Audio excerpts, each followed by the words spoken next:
안녕하세요, 구독자 여러분. 구독과 좋아요는 채널 운영에 큰 힘이 됩니다. 안녕하세요. 저는 50대 식당을 운영하고 있는 여성입니다. 결혼 후 수차례 사업을 벌이며 빚만 늘어놓았던 남편의 뒷바라지를 하다 보니 자연스럽게 생긴 음식 솜씨로 저는 두 아이들을 모두 대학까지 보낼 수 있었습니다. 우리 가족이 최선을 다해 행복하게 살 생각으로 하루도 쉬지 않고 일한 결과 꿈에 그리던 아파트를 대출 없이 살 수 있게 되었고, 우리 가족을 발목을 잡던 빚도 어느 정도 청산을 할 수 있게 되자 드디어 사람답게 살 것 같더군요. 사업에 실패하며 자신감이 없던 남편의 응원을 보내고 잘하고 있다고 믿어준 것이 저의 잘못이었을까요? 가족 모두 행복하게 살고 싶다는 저의 생각이 욕심이었을까요? 조금씩 삶이 나아지기 시작하자 남편은 점점 달라지더니 급기야 사람으로서 할 수 없는 짓을 하기에 이르렀습니다. 가게에 방 하나 있지? 응, 작은 방 하나 있지. 창고같이 쓰는 방. 오늘 그 방에서 좀 자고 와. 뭐? 얘들도 다 기숙사 들어갔고 당신 집에 와봤자 할 일도 없는데 뭐하러 왔다 갔다 해? 여기 보일러도 안 들어와서 냉골이야. 당신도 알잖아. 여기서 어떻게 자? 오늘 단체 손님도 많아서 너무 피곤해. 집에 가서 지지고 잘래. 그냥 좀. 남편이 집에 들어오지 말라고 하면 들어오지 마. 요즘 왜 그래 당신? 왜 자꾸 나를 안 만나려고 해? 내가 집에 가면 나가버리고. 설마 또 사업 뭐 그런 거 하는 거 아니지? 내가 사업할 돈이 어딨냐? 네가 빚 갚는다고 한 푼도 안 주면서. 이제 우리 나이도 50대야. 사업은 이제 맘 접고 같이 가게 일하자니까. 당신이 도와주면 좀 좋아? 내가 당신이랑 왜 마주치기 싫은 줄 알아? 당신 몸에서 갈비 냄새가 나서 그래. 그런데 나보고 식당을 하라고? 나 김수철이야. 뭐? 하루도 쉬지 않고 일만 하는 사람한테 그게 할 소리야 당신? 당신이 김수철이면 뭐? 우리 가족 빚에 안 쫓기고 살게 같이 노력해야 할 것 아냐? 내가 거기서 할 일이 뭐가 있어? 쪽팔리게 이 나이 먹어서 수치라도 날라야 네 직성이 풀리냐? 남자 자존심 세워줄 생각은 하지도 않고. 하여튼 오늘 집에 들어오지 마. 당신 정말 너무하네. 갈비 쩐내가 집안에서 풍기면 내가 그냥 짜증이 난다고. 얘들 있을 땐 네가 밥 해줘야 하니까 참았는데 애들도 없는데 왜 자꾸 기어들어와? 여기 내 집이야. 내 명의로 된 내 집. 마누라가 이렇게 고생하면서 일하면 수고한다, 애쓴다 이런 말 하지는 못할 망정 어쩜 이렇게 당신은 당신만 알아? 솔직히 말해봐. 당신 일한다고 티내려고 요즘 더 갈비 냄새 풍기는 것 아냐? 나 눈치 보라고? 그럴 힘도 없고 그럴 정신도 없어. 그냥 아무 소리 말고 집 좀 잘 치워놔.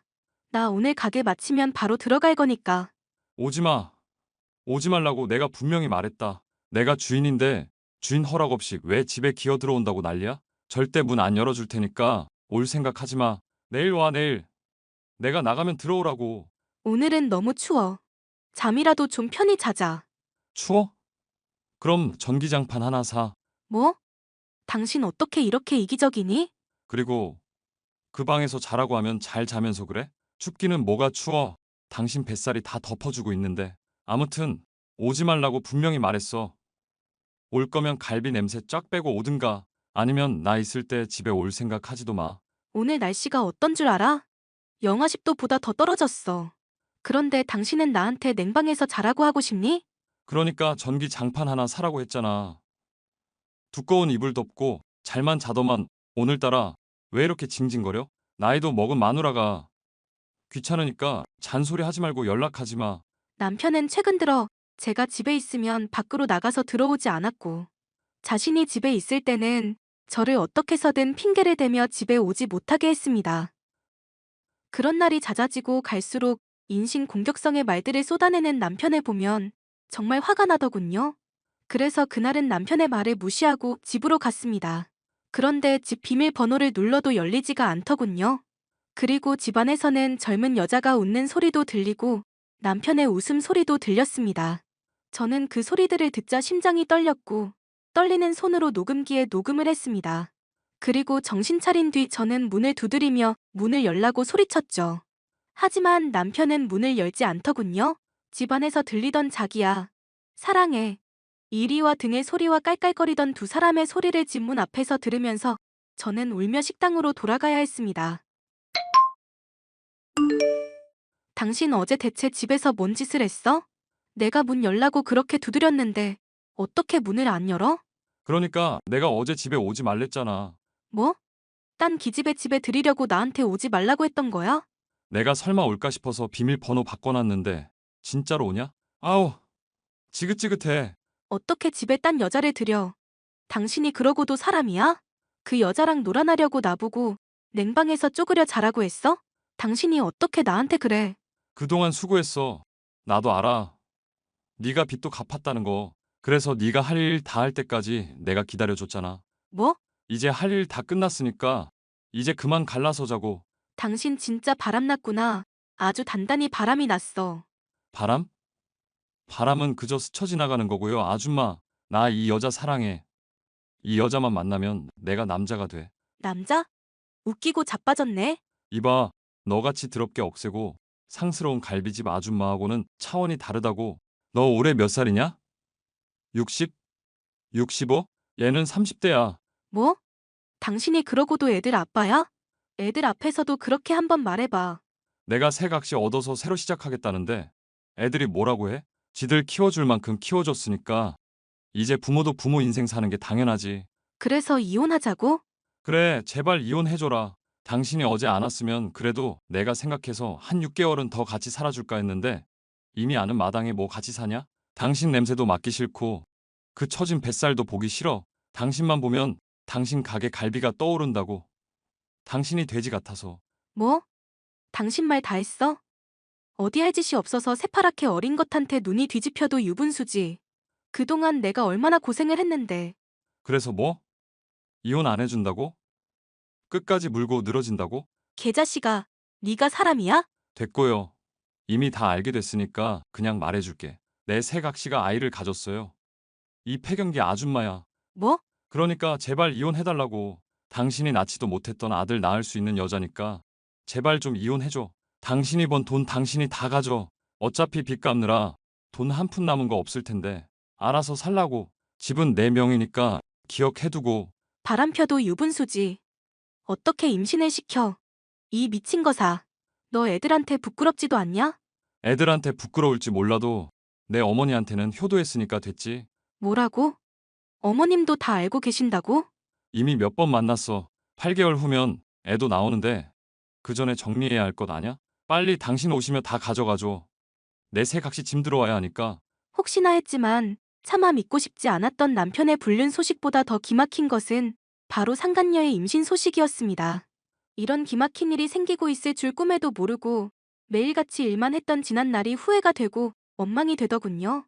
내가 이혼해주면 그 두 사람은 행복하게 애 낳고 살겠구나 싶은 생각을 할 때마다 피가 거꾸로 솟았고 이혼은 절대 해주지 말아야겠다고 다짐을 했습니다. 수차례 가게로 찾아오고 전하고 문자고 이혼을 요구하는 남편에게 이혼은 안 할 거라고 애 호적에 올릴 일 없을 거라고 말했습니다. 그런데 이혼을 요구하는 남편보다 더욱 저를 힘들게 한 사람은 시어머니였습니다. 그리고 저는 시어머니의 끔찍한 태도에 정신을 차리게 되었습니다. 애미야, 너 대체 뭐 하자는 거냐? 애비가 이혼을 해달라는데도 이렇게 끝까지 안 해주는 저희가 뭐냐? 누구 좋으라고 이혼을 해어누고 좋으라고. 저는 절대 이혼 못해요. 내가 누구 때문에 이렇게 고생을 하면서 살았는데. 말이 나왔으니 말인데 대체 네가 뭔 고생을 했단 말이냐? 남편 뒷바라지 좀 한 거? 그거 마누라가 됐으면 응당해야 할 일이 아니냐? 뭐라고요? 응당할 일이요?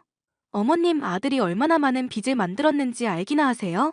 그래서 뭐, 부부가 같이 합심해서 갚아나가는 것이 맞지. 어머님, 그렇게 고생을 해서 빚을 없앴더니 이제 와서 딴 기집애랑 바람이 났다고요. 그것도 모자라 애까지 임신을 시켰는데 저보고 그냥 이혼을 하라고요? 네가 낳지도 못한 아들 걔가 낳아주면 나야 고맙다. 내가 너 딸 둘 낳을 때 뭐라 했냐? 셋째 낳으라고 했지. 없는 집에서 어떻게 자식을 셋이나 키워요? 어머님 아들은 집구석에서 놀고 있거나 사업으로 빚이나 지는데 어머님은 어떻게 저한테 이렇게 말을 하세요? 나는 이런 거 저런 거 모르겠고 우리 집 대가 안 끊길 수 있다니까. 괜찮다. 그리고 걔가 참 참하다. 너가 보면 알 거다. 뭐라고요? 너는 이제 그냥 할머니잖냐. 걔는 나이가 31살이랬나 32살이랬나? 아무튼 애비랑도 나이가 차이 나니 이번에 딸이어도 또 낳을 수 있지 않겠냐? 그래서 저보고 이혼해서 둘이 잘 살라고 행복이라도 빌어주라는 건가요? 왜 못해? 네가 해주면 얼마나 좋냐? 너 이렇게 이혼 싫다고 어거지 부릴 거면 애라도 호적에 올려라. 네? 옛날에는 첫째 부인, 둘째 부인 다 그랬어. 걔가 어려서 말도 잘 들을 텐데 그럼 네가 같이 데리고 살든가. 어머님, 그게 말이에요? 이혼하기 싫으면 네가 애비 새각시까지 책임을 져. 이미 너는 식당에서 살고 걔들은 아파트에서 살고 있는데 네가 어쩔 거냐? 네가 객식구야. 우긴다고 될 일이 아니라고. 정말 어머님이나 어머님 아들이나 너무 뻔뻔하네요. 어머님은 같은 여자면서 어떻게 이런 말들 아무렇지 않게 할 수가 있어요? 네가 그렇게 우리 애비가 좋다면 셋이서 살라니까. 애 낳으면 네가 좀 도와주고 하면 좋겠다. 첫째 마누라, 둘째 각시 끼고 살라고 내가 애비한테 말해주랴. 너만 좋다고 하면 애비도 싫진 않을 거다. 본처의 첩에 얼마나 좋아. 그래도 둘은 신혼이니까 당분간 네가 식당에서 살아야겠지? 어머님 이야기를 들으니까 정신이 번쩍 드네요. 그래요, 이혼해줄게요. 이혼이 뭐 어렵나요? 봐라. 네가 생각해도 그 짓은 못하겠지? 너 좋으라고 이혼하란 거지 우리 좋으려고 이혼을 하는 거냐? 애비한테 말할 테니까 얼른 이혼해라. 한 집에서 남편과 상간녀, 그리고 앞으로 태어날 상간녀의 애까지 저보고 돌보라던 시어머니의 말에 이혼을 안 해주는 것이 복수가 아니란 생각이 들더군요. 이렇게까지 저를 능멸하고 무시한 그들에게 제대로 복수를 하고 싶다는 생각이 들었고, 저는 남편과 합의 이혼을 했습니다. 그리고 합의 이혼 과정에서 상간녀와 태어날 애한테 정신 빠진 남편에게 재산권과 양육권, 친권 등에 대한 합의를 제가 작성했고, 제대로 훑어보지도 않은 남편은 늦게서야 자신이 서명한 합의성에 발등을 찍었죠. 당신 이게 뭐야? 지금 우리 집에 부동산이 왔다 갔는데 이게 다 뭐냐고. 그 집 내가 내놨어. 이번에 새로 분양받은 아파트 들어가려면 아파트 하나는 처분해야겠길래. 뭐? 분양받은 아파트? 그건 또 뭔 소리야? 나 이번에 40평대 아파트 분양받았어. 당신이 돈이 어디 있어서? 빚 갚느라 돈 한 푼 없잖아. 너 뭔 짓을 한 거야? 아니, 내가 당신 빚을 왜 갚아? 뭐? 그동안 놀면서 아무것도 안 하고 빚도 나 몰라라 했으니 자신이 신용 불량자여도 세상 불편한 게 없었지? 그러니까 아무것도 모르지. 대체 뭔 소리야? 당신 빚 그대로야. 뭐? 그때 마침 아파트 분양도 받은 상태라 중도금 내야 해서 차라리 아파트를 분양받아서 팔고 빚을 한 번에 처분해야겠다 싶어서 중도금 냈었거든. 뭐? 이 여편네가 제정신이야? 빚부터 갚아야지. 무슨 놈의 아파트야? 아파트가 있는데. 그 아파트도 당신 잘 모르나 본데 그 집 내 명이야. 내 명의였던 게 왜 당신 명의야? 좀 더 확실하게 말하면 내 사촌 동생 명이지. 우리 빚 때문에 명의 이전했었잖아. 그것도 10년 전에. 그것도 모르겠지. 빚은 다 내가 갚고 있었으니까. 뭐? 그래서 지금 이 아파트를 넘겼다고? 애초에 합의서에 쓰여 있잖아. 각자 개인의 명예 재산은 이혼 후에도 요구하지 않겠다고 서로 인감 찍고 공증받았잖아. 왜 이래 이제 와서. 아주 날강도 같은 여편네. 그래 놓고 너 내 빚을 다 갚은 것처럼 나를 속여? 빚을 갚으려던 마당에 이혼을 요구하는데 내가 왜 그 빚을 갚아? 네가 진 빚 네가 갚아야지. 당장 내놔. 내 아파트 당장 내놔. 그동안 내가 갚아준 돈 내가 돌려달라고 안 한 것만도 감사하게 생각해. 어디서 아파트를 내놓으라 말아야. 그리고 그 아파트 곧 팔릴 테니까 얼른 짐 싸서 나가. 뭐? 이 미친 것이 나를 속여서 이혼을 한 것도 모자라 집까지 팔아먹어? 그러게 제대로 좀 주제 파악을 하고 나댔어야지. 나이 50줄이 넘었으면 정신머리라도 잘 챙겼어야지. 앞으로 열심히 일해서 갓난애기 잘 키워. 여보, 여보, 이렇게 되면 우리가 어디 가서 살아. 지금 우리 와이프 만삭이라고. 우리 와이프? 아주 주둥이로 아무 말이나 내뱉는구나. 내가 상간녀 소송도 시작했단 거 말 안 해줬나? 뭐? 애 나오기 전에 상간녀 소송도 끝나야 할 텐데 변호사도 잘 알아보고. 애들은 아빠 없는 셈 친다니까 애들한테 행여나 돈 얘기할 생각에 연락하지 말고. 늦깎이 아빠야 열심히 일해서 상간녀 합의금도 준비해놔. 수차례 사업을 실패하며 여기저기 끌어다 쓴 빚 덕분에 남편은 자신이 어디에 빚을 지고 있는지조차 모를 만큼 많았고 무관심했습니다. 당연히 제가 빚을 다 갚았을 거라고 생각했던 남편은 자신이 신용 불량자의 집 한 채 없는 거짓 신세라는 사실을 뒤늦게 깨달았죠.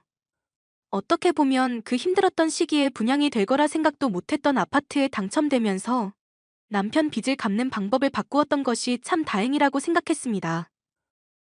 그 덕에 저는 지긋지긋한 빚에서도 정신 차리지 못한 남편에게서도 뒤늦게나마 벗어날 수 있었으니까요.